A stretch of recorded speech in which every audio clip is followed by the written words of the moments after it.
We will have lunch somewhere, so everybody just find the wickwares after worship and we'll figure it out. Tell us where to have lunch. Yeah. They probably would rather you just pick. Okay.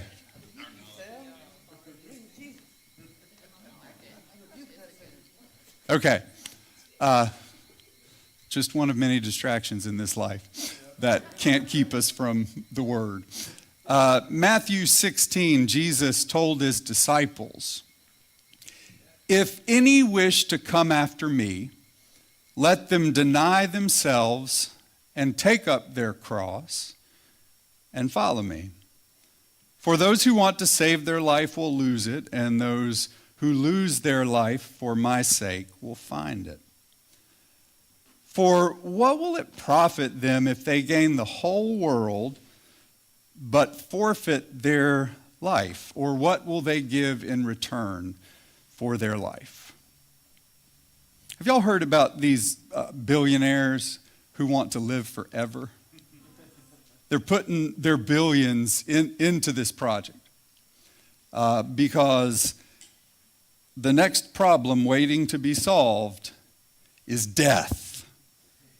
There's one guy who is the poster child for this movement. He's sunk $4 million of his own dollars and is putting his body where his money is. He lets doctors make all of his decisions. 111 pills a day. He wears a baseball cap that shoots red light into his scalp. He collects his own stool samples. And he even has a monitor attached to his most private parts. Yeah. He says that any act that accelerates aging, like eating a cookie or getting less than 8 hours of sleep, is an act of violence. Of course, the folks who are funding this have figured out that the longer you live, the greater you're going to face the risk of a world coming completely undone.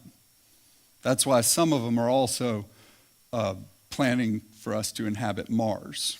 And you will find a lot of this crowd, if you're curious to learn more, in New Zealand. That has become the ultimate place for riding out global catastrophe.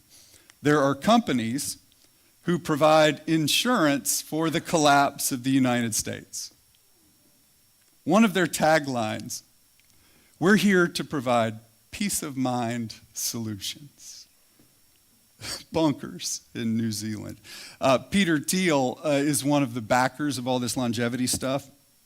His doomsday bunker actually didn't get approved in New Zealand, which means that he will have to endure the apocalypse without a spa, a theater lounge, and a meditation pod in New Zealand. Mark Zuckerberg, he's doing his in Hawaii. And one of the reasons that you hear over and over for this is the possibility of civil unrest.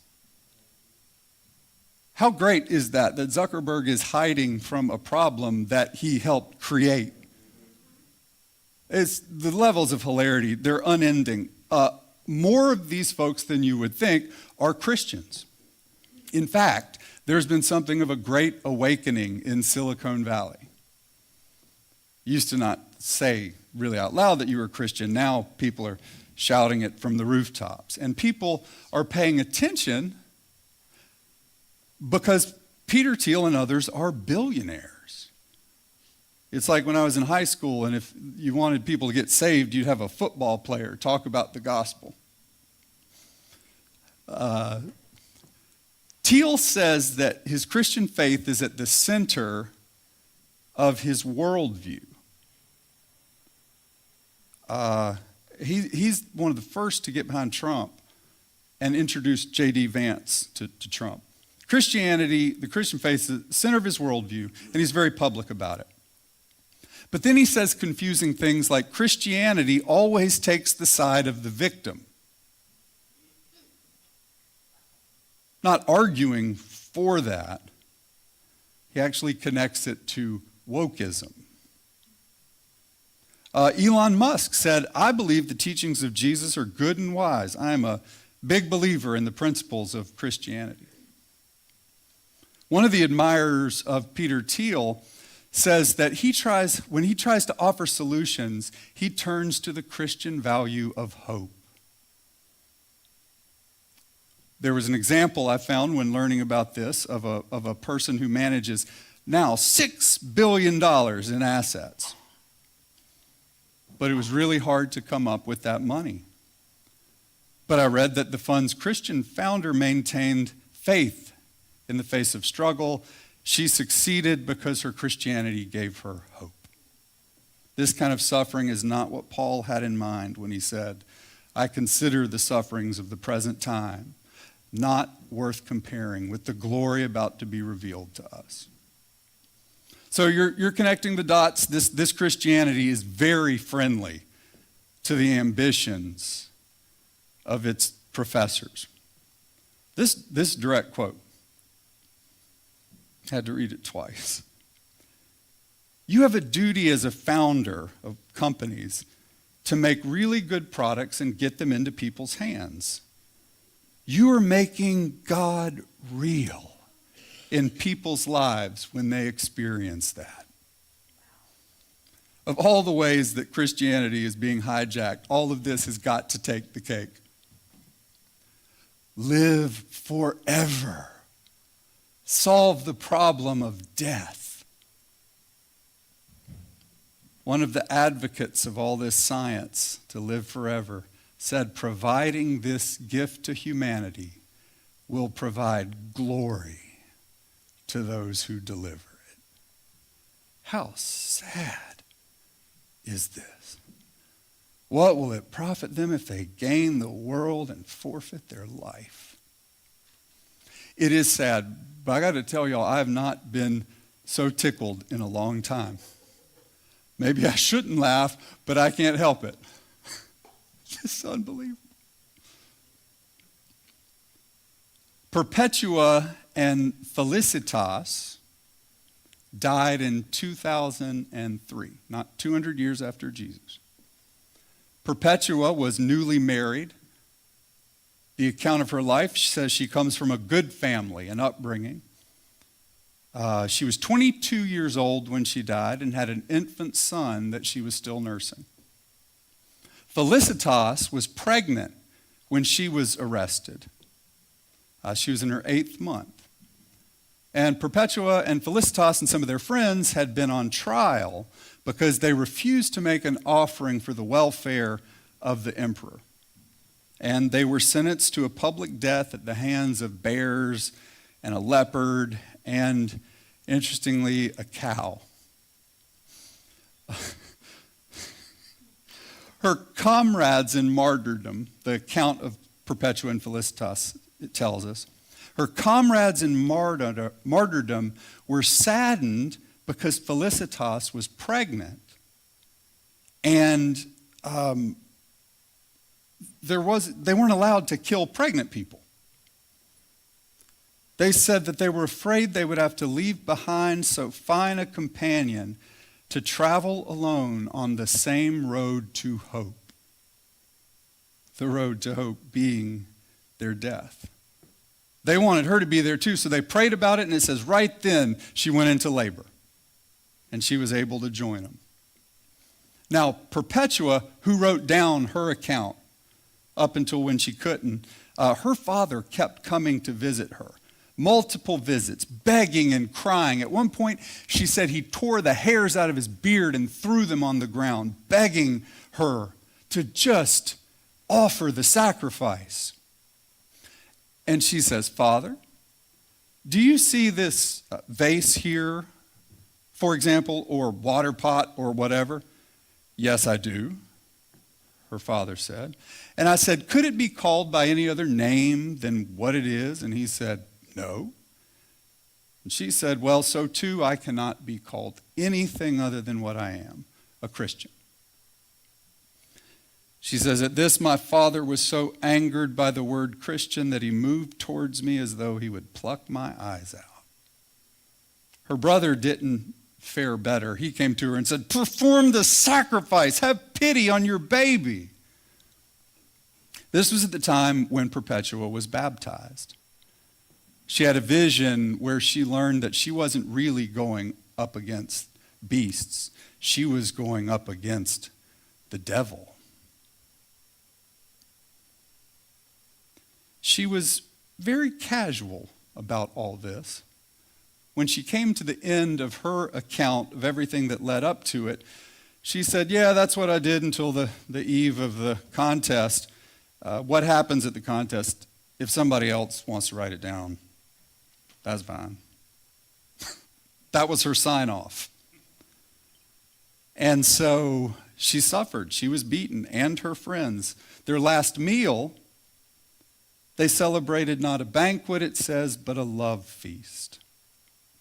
And when the day of their victory dawned, it said, they marched from the prison to the amphitheater joyfully as though they were going to heaven. Then she called for her brother and spoke to him and said, "You must all stand fast in the faith and love one another and be strengthened by this."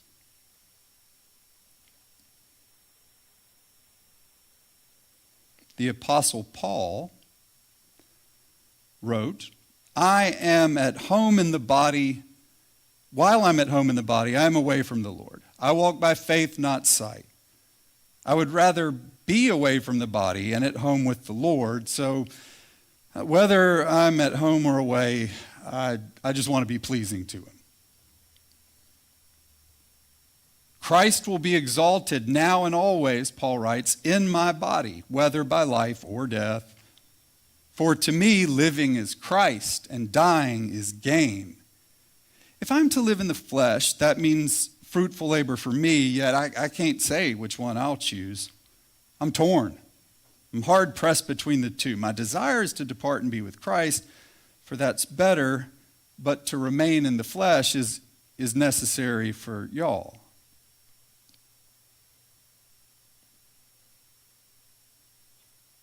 Paul says, "I am hard pressed on every side, but not crushed. Perplexed, but not in despair. Persecuted, but not abandoned. Struck down, but not destroyed." That's when he tells the church in Philippi, "Y'all, live your life in a manner worthy of the gospel. God has granted you the privilege not only of believing, but of suffering for him as well, since you're having the same struggle that I am." In 1 Corinthians, Paul writes, "You ask, why am I putting myself in danger every hour? Ha! Ha ha ha ha! I die every day.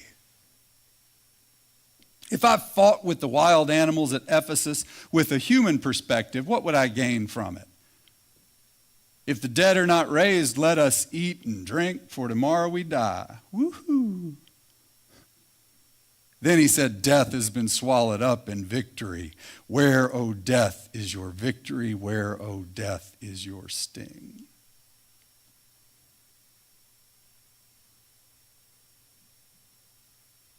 Where do we locate death? Is it just at the end, when our life runs out, when the heart stops beating, the brain stops working? Is that where we locate death? That's part of it. A fellow named William Stringfellow, who was a lawyer for the poor in Harlem and a writer and an activist, he said that death is everywhere. He said that history is not a conflict between evil and good, but it's the conflict between the power of death in this world and how death is overpowered by life, in this life, by the power of the resurrection. Power of death overcome by the power of the resurrection. He said that these powers of death that he saw everywhere, they threaten our identity. He says they are dehumanizing. But personal confrontation with death, and this is where we really plop ourselves into this. Our personal confrontation with death, he said, is the definitively humanizing experience. The confrontation with death makes us human. And this means to engage in specific and constant struggle against the power of death that renders us and our neighbors less than human. He said, no to death is yes to life. But he said, we can't measure success in this in the way that we're prone to think of success. As an example, he talked about the hopeless situation of the people who resisted the Nazis during World War II. He said, if you look at what they did in helping people escape and hiding fugitives, forging documents, all these ways of not cooperating with the Nazis, he said, if you look at that in terms of the odds against Nazi efficiency and power and violence and vindictiveness, that seems to render their witness, their resistance, ridiculous. But then he said, the act of resistance that looks so futile, like such a huge failure, the act of resistance to the power of death incarnate in Nazism was the only way to stay sane. In fact, resistance became the only human way to live. Our lives, our humanity, bound up in resistance to the power of death. He saw this resistance as the vocation of the baptized. You can hear Paul saying, don't you know you've been baptized into his death? He said the biblical, this is Stringfellow, not Paul. The biblical lifestyle, I love that, the biblical lifestyle. Start a sentence with that at a cocktail party. The biblical lifestyle is always a witness of resistance to the status quo in politics, economics, and all society. It is a witness of resurrection from death. Hope in the darkness sees death everywhere. Sees resurrection in resisting death. Right now, in our time, countering the power of death with the power of resurrection is like a Texas death match of whack-a-mole. You literally can't keep up. This is just the last three things I read. That part of the strategy of Kennedy and the health, what's it called? And what's the thing he runs? Yeah, Health and Human Services, right. Part of their strategy is to let the diseases just kind of run rampant. With all the bird flu and everything, they're like, well, just let all the birds get sick. You know, in parentheses, that's the way you get it to metastasize into a way that can get people. Death. The USAID stuff, death. And with carelessness. Now, this isn't the arrival of a new kind of death. It's the same old power of death. In our time, right now, those powers of death are laser focused on our sisters and brothers at Emmanuel. All of this and much more besides, and as Kate always reminds us, local. It's not just out there and everywhere. Here. Here we fight the powers of death. This is the arena where we become human. Active resistance to the powers of death, drawing from the power of the resurrection. That's how we become people. I had this vision of somebody leaving church today in a t-shirt that says, I came to church looking for hope in the darkness, and all I got was death, death, death. Yes, yes, yes. That's it. There's no Christianity that doesn't have death right there at the heart of it. It's as central as our ability to deny death and not think about death and fear death is powerful. This is the work of life. To see death and to respond in freedom. I told y'all last week I've been listening to an audiobook about the civil rights movement. And there's a sentence that comes up in different forms from the young people, the students who were so important in the movement. And every time I hear it, it jars me, even though I know this is how it was.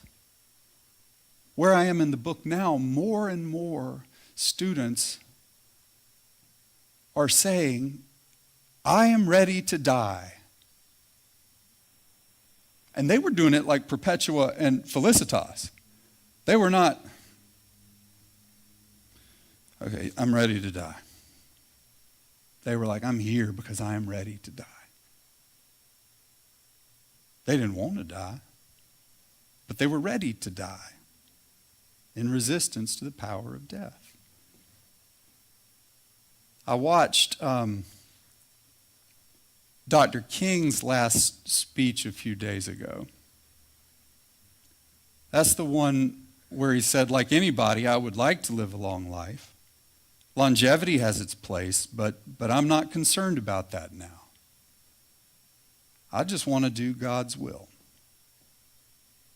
Then he says, and I am happy tonight. I'm not worried about anything. I'm not fearing any man. Mine eyes have seen the glory of the coming of the Lord. Those were his last words. In less than a day, 20 hours or so, he was murdered.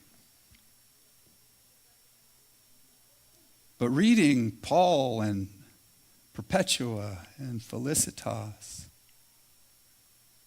I'm hearing his words different.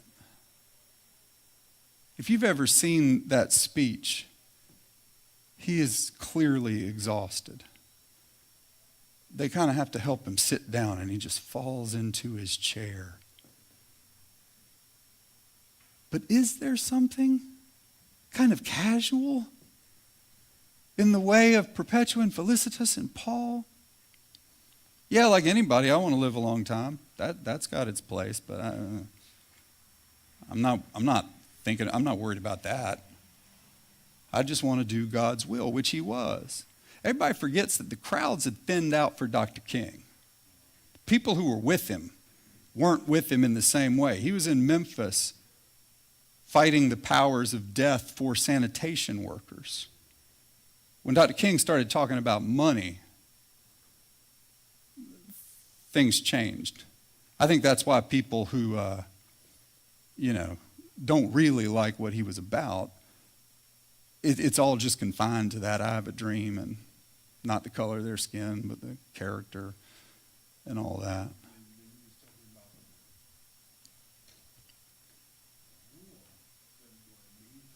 Yeah. Yes. Yes. That's right. That was the other piece. Yeah. Yeah.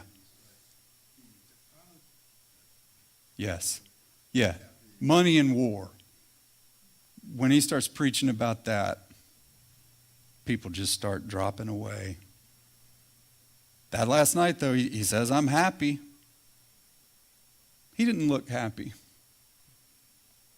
But I believe him. I'm not worried about anything. I'm not fearing any man. And then he was murdered. Perpetua, her last written words. That's all from me. If there's anything worth talking about when I'm out there with the cows, knock yourself out. That was another little detail about the cows.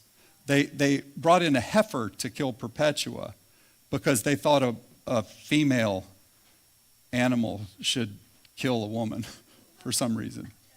But when the cow was stomping on her, or however that worked, they said that she went into like an ecstatic kind of daze, like she was lost in the power of the Spirit. And when she woke up, she said, hey, when am I going to, aren't I supposed to like go up against a heifer or something?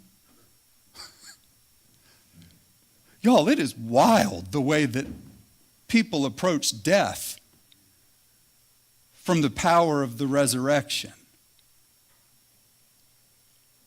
We always carry around in our body the death of Jesus, this is Paul, so that the life of Jesus may be revealed in our body.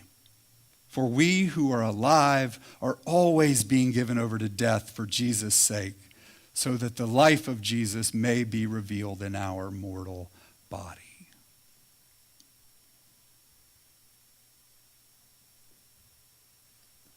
Can we even hear this kind of casualness in Jesus, what I read at the start? If any wish to come after me, let them deny themselves and take up their cross. He said this next line a bunch. For those who want to save their life will lose it, and those who lose their life for my sake will find it. What will it profit you if you get everything and you forfeit your life? That's a joke. That is not solemn Jesus of Christian radio. What will it profit them if they gain the whole world but forfeit their life? Jesus knew it was funny. The power of resurrection over the power of death. We hold it lightly, and we hold it with more seriousness than any of us have managed to muster.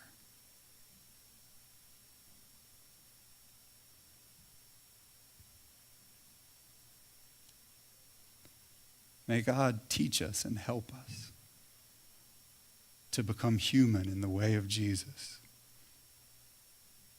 by confronting the powers of death with our bodies, holding it all as people who don't fear death, who know that there are worse things than the body dying. The worst thing is to be captive to those powers, which we all are. So the fight happens in us too.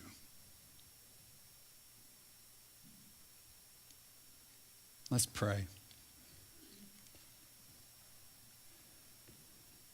God, forgive us that we want nothing to do with death.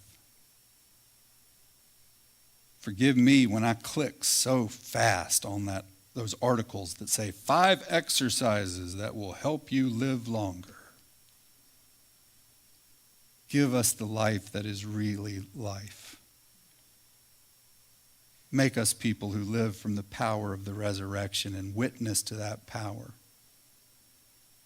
In whatever forms of resistance you give us as the baptized. In the name of the Father,